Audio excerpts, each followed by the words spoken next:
Good afternoon বন্ধুরা। আজকে যেটা দেখাবো তোমাদেরকে, আমার স্টুডেন্ট এত সুন্দর এঁকেছে, অবশ্যই করে তোমাদের কাছে শেয়ার করব।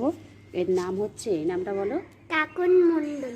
কাকন মণ্ডল ক্লাস 2-এ পড়ে, কিন্তু ওর হাতের আঁকাটা এতটাই ভালো লেগেছে আমার, তো অবশ্যই করে তোমাদের কাছে শেয়ার করবো। বন্ধুরা, তোমাদের যদি আঁকাটা ভালো লেগে থাকে, ছোট বাচ্চারকে একটু আশীর্বাদ করো।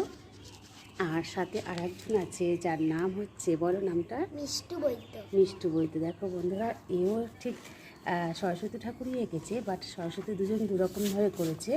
ওই ঠাকুরটার চুলটা ছাড়া ছিল, এটার চুলটা বাঁধা আছে। তো যাই হোক বন্ধুরা, দুটো সরস্বতী ঠাকুরের ছবি কেমন হয়েছে অবশ্যই করে তোমরা সবাই জানিও।